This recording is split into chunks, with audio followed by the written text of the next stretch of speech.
look, we're certain guys, right? And we like to groom ourselves. Yeah. Yeah. So in certain times when we grooming ourselves, you got to be particular. You got to take care of yourself, right? The only way you can really take care of yourself is by using what? Presence beard kit. You know what I mean, it got everything you need, all of the two essentials. This joint in here, bro, it got a comb, it got the beard balm, it got the beard bonnet. Show them the beard balm. They got the beard balm. Show them the oil. They got the, oh shit, hold on. They got the dust bag. Everything we got the beard oil. So it's a different thing when you're dealing with that. So comb. Presence is where it's at. You want to get your beard right. You want to get your beard together. You want to be able to sleep right. You want to be able to be good. You want to get the oil, the Nikes, the essence, the smell. You want your wife to be like, You know what I'm saying? Presence. Beard kit. Yo, use that special Beards and Bottles promo code. Use that now. 25% off. It's at the bottom of this. 25% off. Use the Beards and Bottles promo code. All right? So Presence Beard Kit. It's us.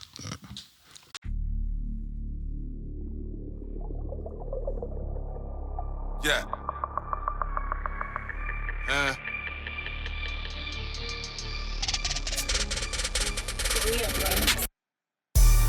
Beards and bottles. Beards and bottles. Beards and bottles. Beards and bottles. Flyest niggas. Baddest models. Poppin' shit. Poppin' bottles. Serious note, back to the cheese. Gio set me up for failure. Look, I don't know nothing about that, man. I be in the house. You never got caught cheating. What? In life, kindergarten, what was that? What is your relationship status at the moment, though, Reg? Yeah, man, I be working. That's my status. I be working. This is my relationship status. More so. Caught cheating? Like, nah, I've never been. I'm not gonna lie and say I never cheated. I never got caught though. Oh, all right. Well, that's your answer. Yeah. I was there when Louis got caught cheating. Fam, I'm saying, if a nigga gets caught cheating, he don't respect you. He don't got love for you. I'm considerate enough to not get caught. Hey, listen. But that was back in the day when I lived like that. I just work now. I don't do shit. This mic right here, y'all see this mic in the middle of the floor? This is for the people. Whenever you guys got a question, whenever you guys got something to say, I want you guys to walk up to this mic. Put your hand up, and we're going to cue you in. AJ, you don't have to stand by the DJ booth. Do me a favor. Come stand right here by this mic right here. And we're going to let them come in, and whoever want to come in and ask a question or speak on topics, we can. Not my boy. So, look, we know you got a store. Tell us about the store that you got. Oh, yeah. So, I also own a store in Bloomfield with my partner, Steve. He's right out there. Oh, come on. Don't do that. Steve, here, know your name, bro. Steve's here. My business partner, I own a store called Lux Limited out in Bloomfield on Broad. So that's another thing. Right. I own a lifestyle brand called Quit Your Day Job. I own real estate. I own like houses.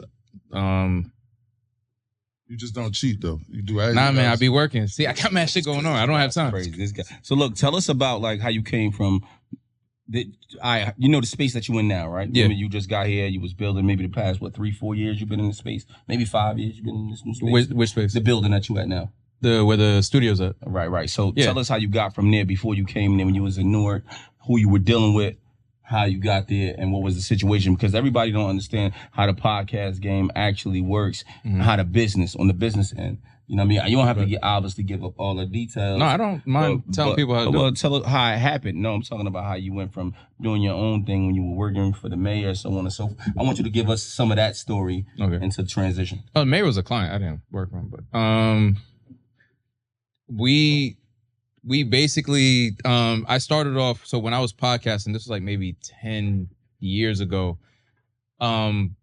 Most of the sponsors I would talk to didn't even know what like a podcast was. So it was like before I could even ask you for bread, I had to explain what it was.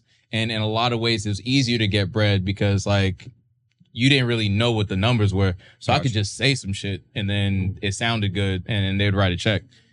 Now, like, you know, you have to be a little bit more, exact with metrics. But if you have the business right, you could do pretty well with podcasts. It depends on how you decide to monetize it. But I started off literally carrying podcast equipment in a duffel bag because I didn't really have anywhere to record. So anywhere I could pop up, I would just set up a podcast situation with my iPhone. And that's how I did it. And I think I sold the first season to a brand for I want to say the first season of my podcast sold for like maybe like 4,000. Right, and then like a couple years later, after building up relationships, so on and so forth, I think it really took off like in terms of the bread when I did a deal with, the drink by Bday, not posted, you know what I mean? Everybody might need to, but I know what you're talking about. We did the deal with them. I got that by accident. Not by accident, but it just so happens to be a funny way that it worked out. When they paid me, that deal ended up being worth about 20,000. I was just like, okay, this is something I can maybe take like seriously. And then Right. So from there, how did you transition to doing your own podcast with the people you with? Like, cause I know you was trying to do something with DK a little bit, which I shot 1 or 2 episodes or something like that. DK. And then, but before that, you was over here with around the corner, basically at the spot around the corner.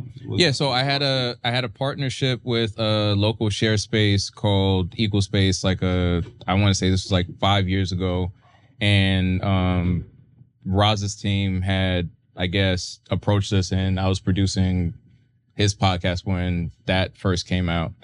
And then when I decided to go build out my own studio, where we're actually not far from here, that was, I want to say 5 years ago. That's like, it just so happens that the pandemic hit. I linked up with Pop and them, and then we just started producing podcasts because I was more focused on signing podcasters and shit than anything else. I figured the bread would come out on the back end. So we tried to produce something with DK. It didn't really go as planned. Right. Not everybody's like a podcast person, but I learned a lot from that process. We ended up just doing what you thought, just to do it because niggas was bored and shit. And then it ended up taking off. But there were podcasts we did like that was like, it wasn't like consumer stuff. We did shit like behind the scenes that we were able to get bread for. I mean, if that's something people wanted to pursue, there's other ways of making money with it.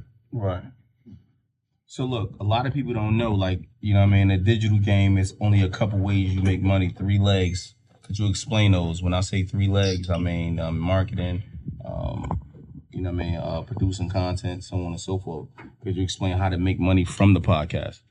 All right, so there's a couple of ways. So you could basically do a deal for like a season. You could just block it off and say, okay, I'm doing like 10 episodes. Right. And then you could go out and then see if there was like a brand or a company that was interested in those 10 episodes based off whatever metrics, or how many people watch or so on and so forth. You could sell slots to guests. That's another way to do it. If you have decent numbers, like guests will pay to come on.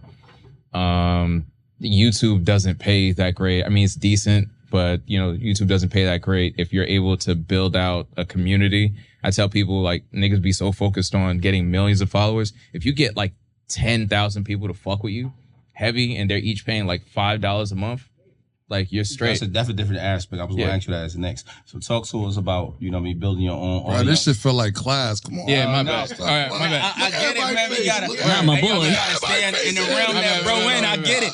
I'm bad. trying to help y'all. I apologize. I'm trying to help y'all get some money. Right. I apologize. My bad. You got your own podcast. Yeah. When Nimi come up here, we gonna get crazy. But I'm saying right now, pause. We for Yeah. we got my boy talking. You know what I mean? I gotta give you listen. It's my Nigga, you don't have to explain shit. GL Ratchet. I'm more so on the. You know what I mean? I'm trying to do both. Everybody shot a clock. Put your cups up. Put your cups up. Yeah, man. I'm over here listening to the escrows and the